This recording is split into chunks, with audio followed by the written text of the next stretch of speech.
Please welcome the Prime Minister of Malaysia, the Prime Minister of the Kingdom of Thailand, the Prime Minister of the Kingdom of Cambodia, and the President of the United States of America.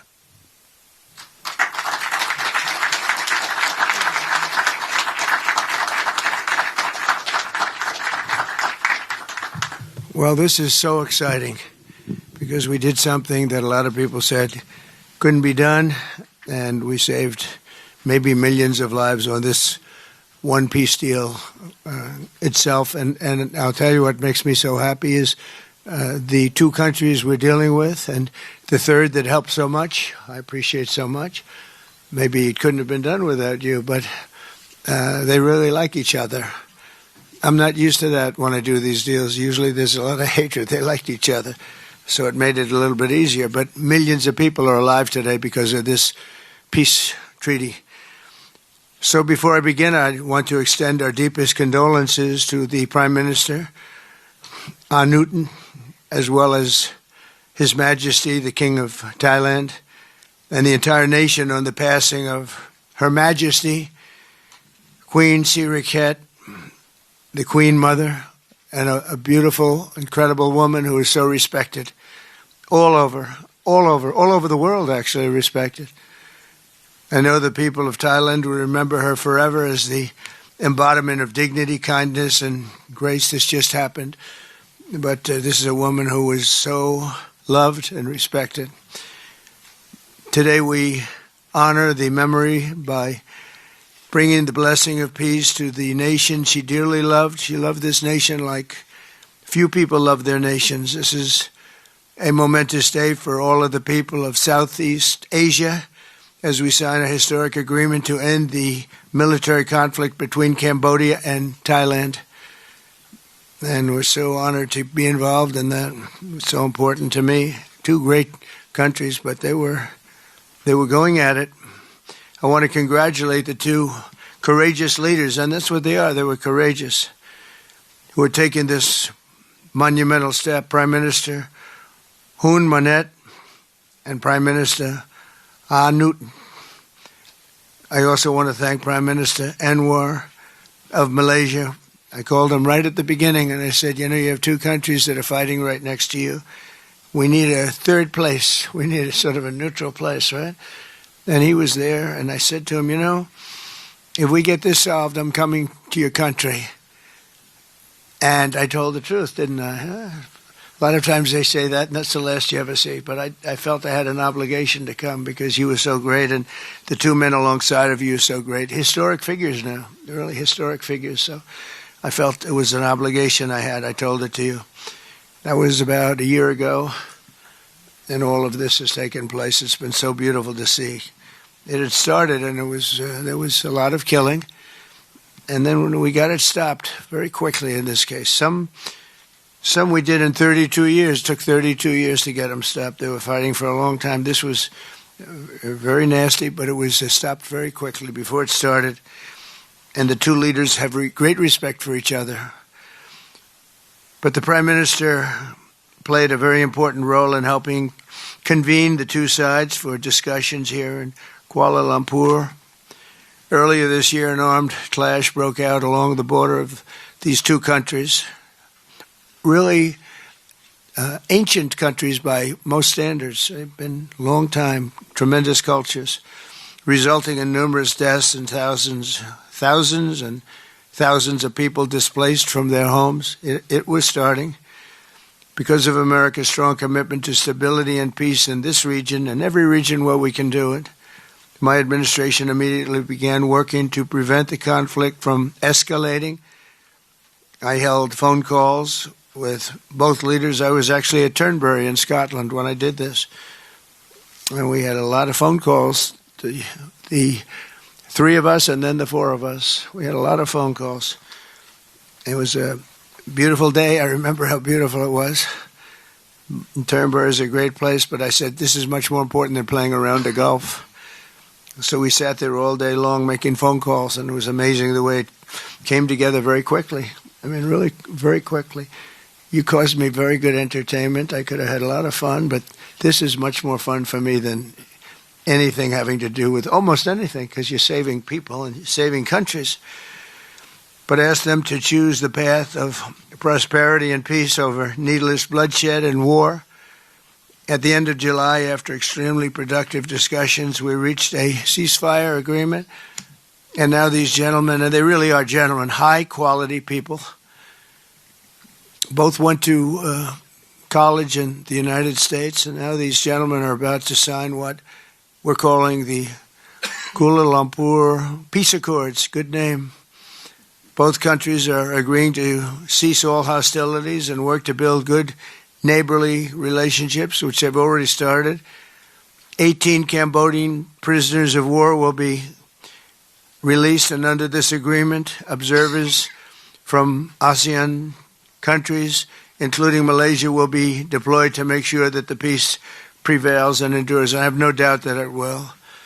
We have another situation like that right now in the Middle East, and Gaza. You might have read a little bit about Gaza, and that's another one we're very proud of. But we have a lot of people watching that. A lot of people. I think this is a much different kind of a thing.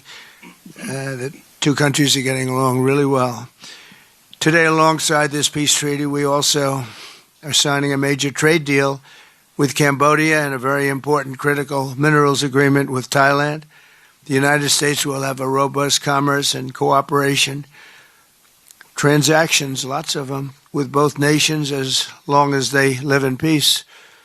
And I really feel that when we make deals, we see two countries that we do a lot of business with. We do a lot of business with both of them. We have to use that business to make sure they don't get into wars. But this is going to be a very long peace. So as you know, this is one of 8 wars that my administration has ended in just 8 months. We're averaging one a month. There is only one left, although I heard that Pakistan and Afghanistan have started up, but I'll get that solved very quickly. I know them both, and the Pakistan, the Field Marshal and the Prime Minister are great people, and I have no doubt we're going to get that done quickly. That one started up a few days ago. And I just feel it's something I can do. I do it nicely. I don't need to do it, I guess, but if I can take time and save millions of lives, that's really a great thing. I can't think of anything better to do. But the 8 wars that my administration has ended in just 8 months, there's never been anything like that. Never. There never will be either. I can't think of any president that ever solved one war. I don't think anybody. They start wars, they don't solve them.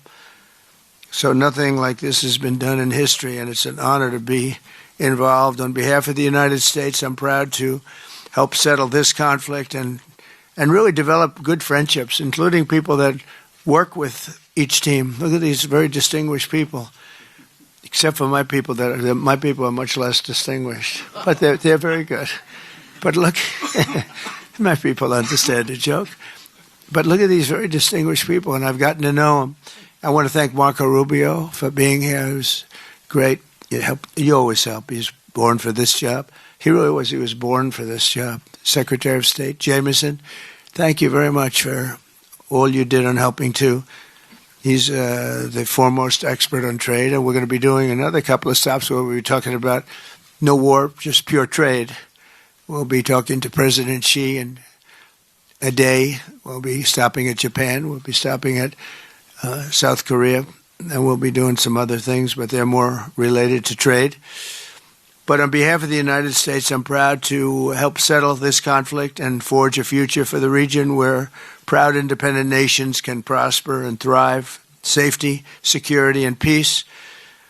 It's an amazing thing that's happened to the United States because a year and a half ago, we were a dead country. We were actually a dead country, and now we're the hottest country anywhere in the world. And when I called you, we were in the process of becoming hot. It's actually quite a while right now, but we were sort of on our way.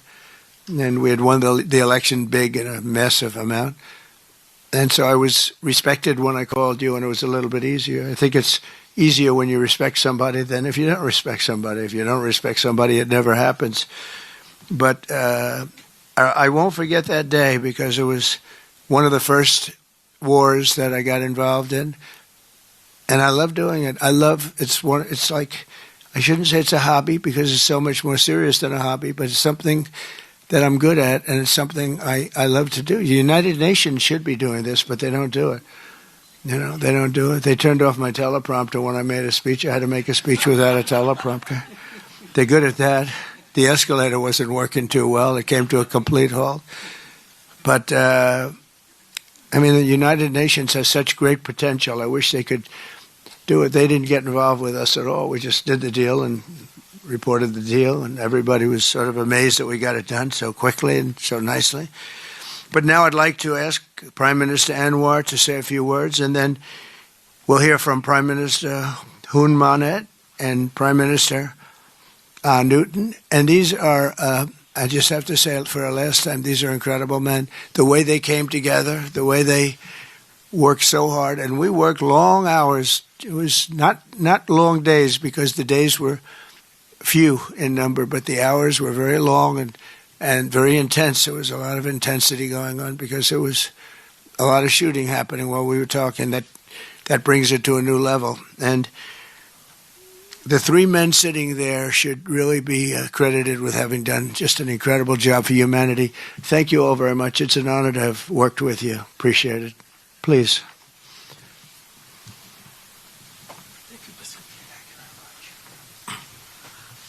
Thank you, President Donald J. Trump, for giving us this honor.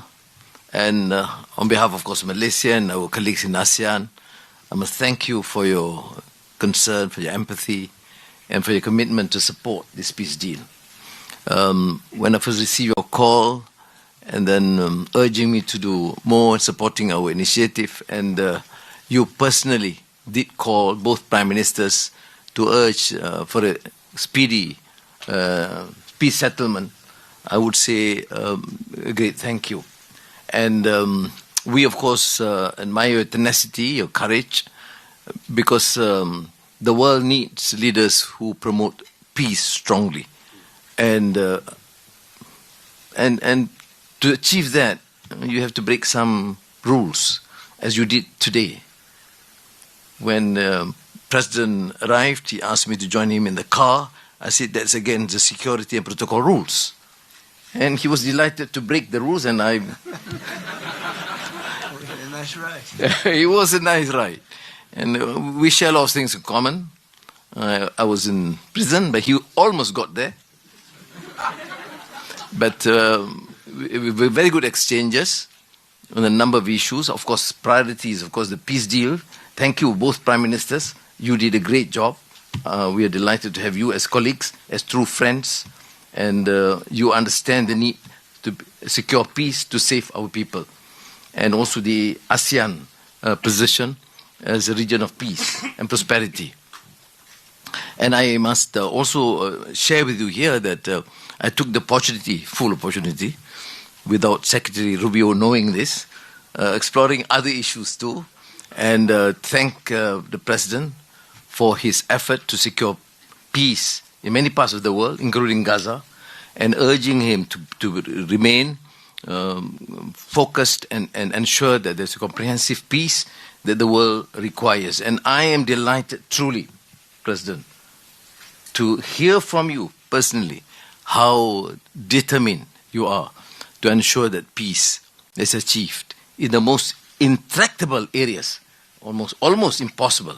But you did it, and we have shown our support and call on the United States in particular to continue this with the support of many, not only neighbors, but the part of the world. But I must also take this opportunity to thank Secretary Rubio, Jamieson, and Ambassador Kagan, because they were very helpful. I mean, you didn't say that, but I must say that, because they were extremely helpful in ensuring that you come here. I mean, I wasn't sure when you said to me, yes, Prime Minister, no, I'm coming.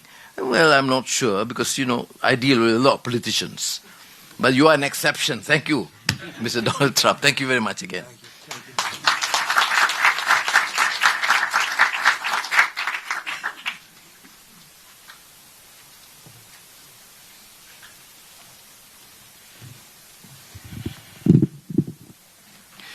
President Donald Trump, Prime Minister Anwar Ibrahim, Prime Minister Anutin Chanvirakul, Excellencies, ladies and gentlemen. Today marks a historic moment, profound significance for Cambodia and Thailand, a day that reaffirms our shared conviction that peace is always possible when nations have the courage and wisdom to pursue it together. On behalf of the Cambodian peoples, I wish to express my deepest gratitude to President Donald J. Trump for his decisive leadership and steadfast commitment to supporting the lasting peace between Cambodia and Thailand, and for his tireless efforts to make it a reality. I also wish to convey my sincere appreciations to Prime Minister Anwar for his unwavering support and facilitation throughout this peace process until successful conclusions. I further extend my appreciations to my ASEAN colleague, China, and other partners who have been supporting the ceasefire from the beginning. The principles that underpin this joint declaration are those that Cambodia holds dear. That no matter how difficult or complex our dispute may be, they must always be resolved through peaceful means in full conformity with existing treaties and international law. Cambodia reaffirms a strong commitment to fully and faithfully implementing these joint declarations and to continuing to work closely with Thailand and all our partners to ensure that this peace endures and brings tangible benefit to our peoples. We look forward to continued support and contribution of international communities and partners to fruitful realizations of the joint declarations. As we speak, I think our two commanders are discussing on the possibility of start of withdrawal, partial withdrawal of the first phase of our heavy weapons as an indication of our willingness to show that the execution of the joint declarations. At the same time, I strongly hope for the prompt release of our 18 soldiers on humanitarian grounds and as agreed in the joint declarations. Finally, recognizing your unwavering dedications and resolute effort to promote peace, and not only between Cambodia and Thailand, but also among other nations. And reflecting the gratitude of the Cambodian peoples, I have nominated President Donald J. Trump for the Nobel Peace Prize. And he, like I say, peace saved life. And this is the wish of our Cambodian people as appreciations for the President. So thank you very much, Mr. President. Thank you.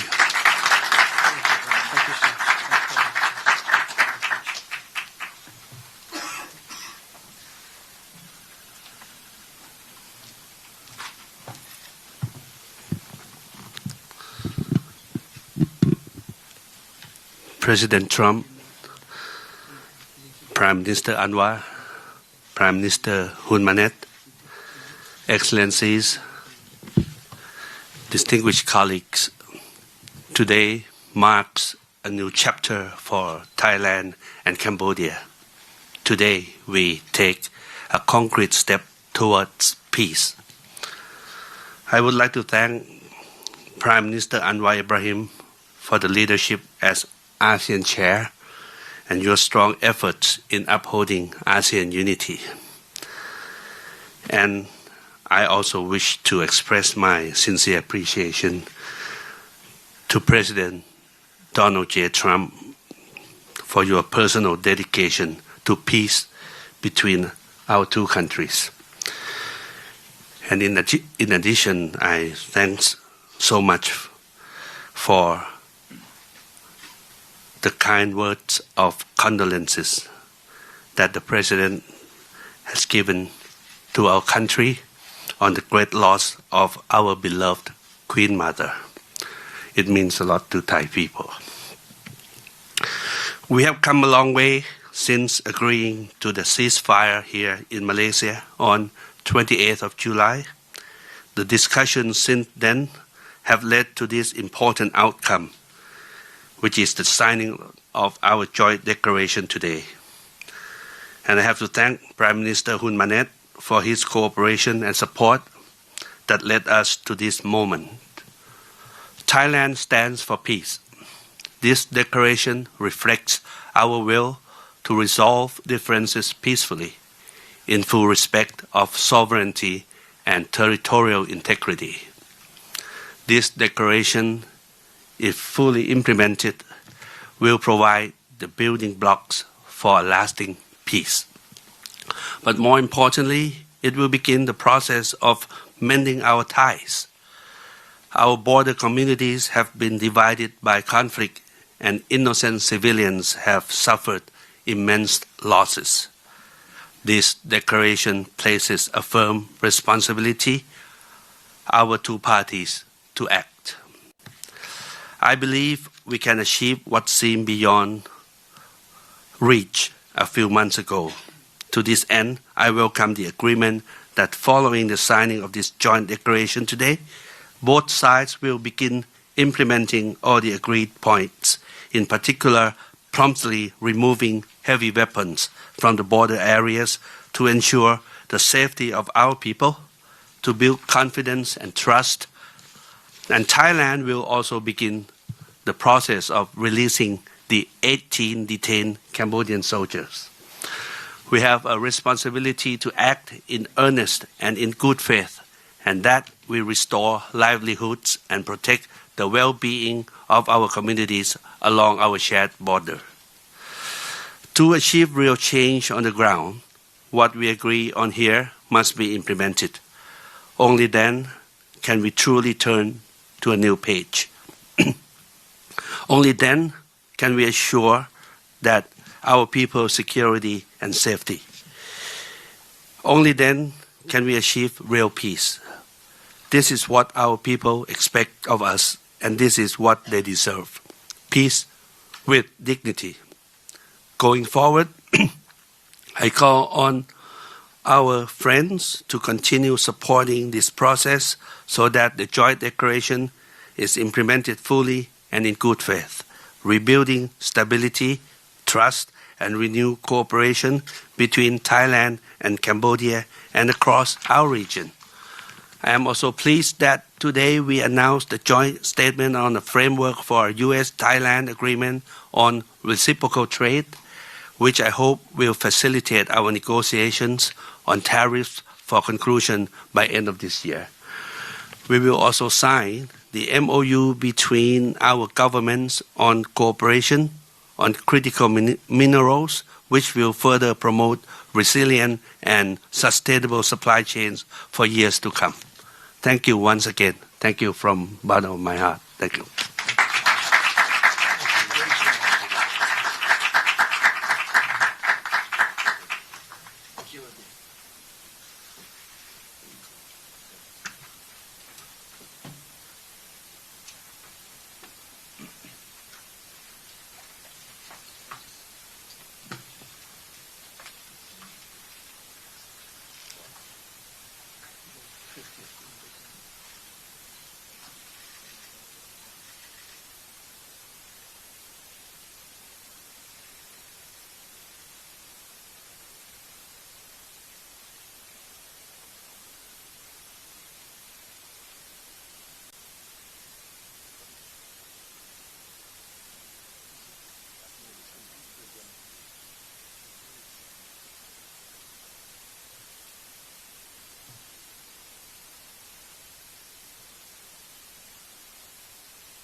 auto pen.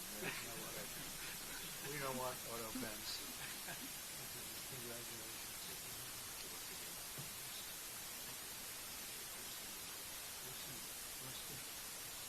Thank you very much, everybody. We have additional Tremendous agreements, day. Mr. President.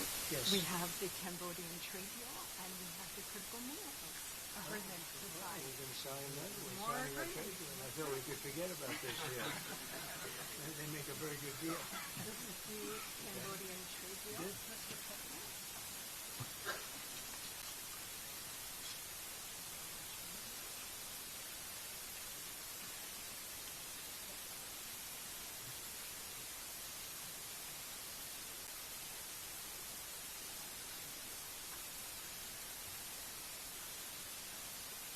And this is a great deal for both countries. This is very great.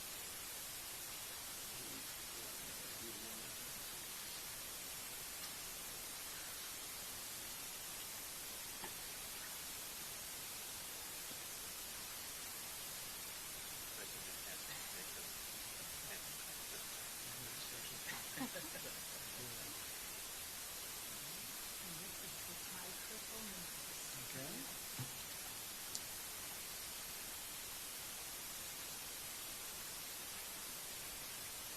Very good.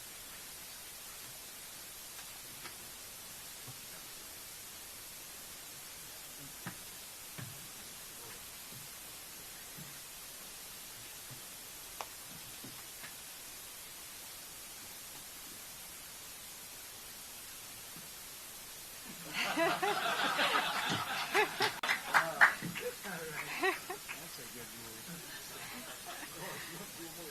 Disaster. There you go.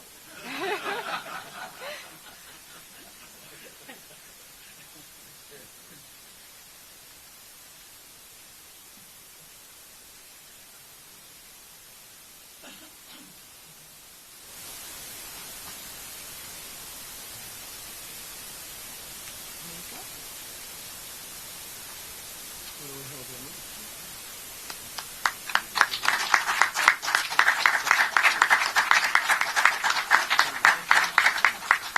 Go ahead. Let's hold them up. All of them together.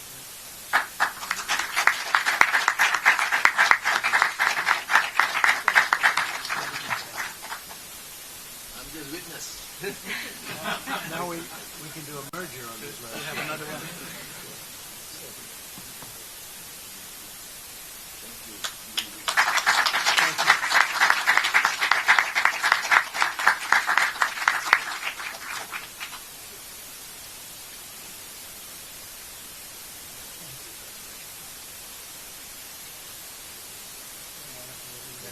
I'll collect them.